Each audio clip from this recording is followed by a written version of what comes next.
Hello, logo nोंथांमोन बयखौबो आंनि बे गियान बक्स इउटुब चेनेलाव फिन खनसेयाव बरायबाय। दिनै गोदान बोसोर बांला मायथाइनि गोदान बोसोर बैसाग 1 अक्ट'। बे 1 अक्ट'आव नोंथांमोन बयखौबो आंनि बे गोसो गोरबो सिंनिफ्राय अननाय मोजां मोननाय आरो गोदान बोसोरनि गाहाम हामलायथिखौ बयनिसिमबो बावहरबाय। आसा खालामो बयबो देग्लायनि बैसागुआव गाजा गोमजायै आरो खौसे गोसो लानानै गोसो गोथारै रंजागोन। बेनिखायनो दिनै आङो नोंथांमोननि गेजेराव मोनसे भ्लग्स लाना फैलायबाय। बेनो जाहैबाय जोंहा मिरु बाथौ धोरोमारि आफादा मोनसे उम्राव खेराइ फोरबो खुङो। बे उम्राव खेराइ फोरबोखौ बैसागनि 1 अक्ट'आवनो गाजा गोमजायै जोबोद गोबां दाब दाब ओनसोलनिफ्राय सुबुं नुजाथिफैगोन दिनैनि समाव। बेनिफ्राय सोरजिदान जमा खालामगोन, बेनिफ्राय गिदिरनिफ्राय माखासे बोसोन लागोन, बेनिफ्राय बायदिसिना बोथोरारि गियान बोसोनखौ होगोन। बेनि थाखायनो दिनै गाजा गोमजा जानानै फैगोन। दा अब्ला नोंथांमोनहा माबायदि जायो नायलांदो। जोंनि हाबाफारिया दान्दिसे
बेसेबां फाननो हाखो? सोरजिगिरिजों लोगोसे थाफानाय सानथ्र'हायै जायखौ बुङो हिन्दुस्ताननि मुङाव 33 कोटि मोदाय मोदायजोफोर, जायखौ बुङो मुलुगाव सोरखारि जायगा मोननो हायै भुतप्रेतफोर, जिब जुनार आरो जों मोनथिबावगौ बिफां लाइफां, बिसोर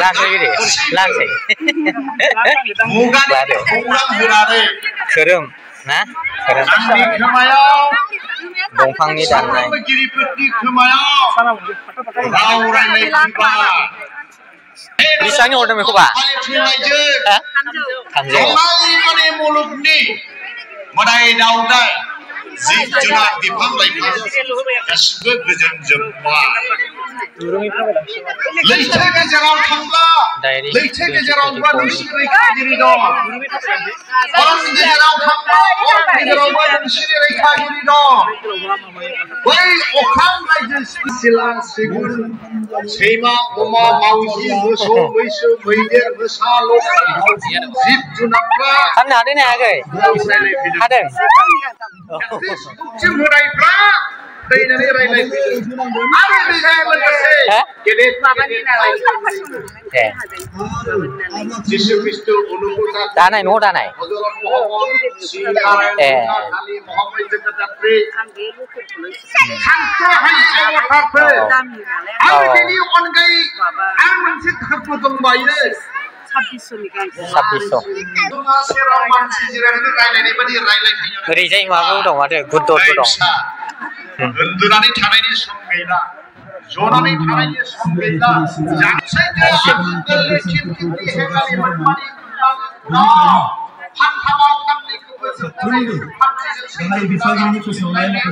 ओइ देदेन बावसो जाहैदों नोङो देदेन बावसो जाहैदों बावसो बोरै आदाया बोरै दादाया बोरै गियाना बोरै गियाना बाथौ बोराय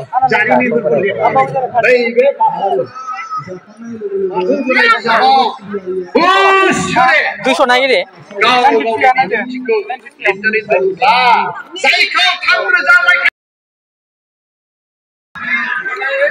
ओंखाम जादों खिसि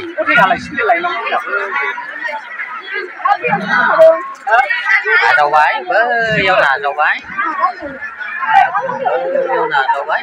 बेनिफ्राय गावबागाव लाबै जाबाय दा जोंनिफ्राय जाबाय साथामजों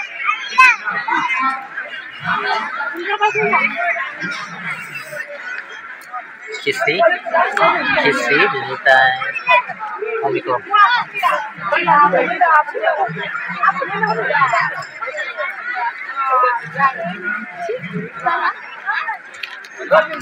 बोसोर गोदाननि उमराव खेराइनि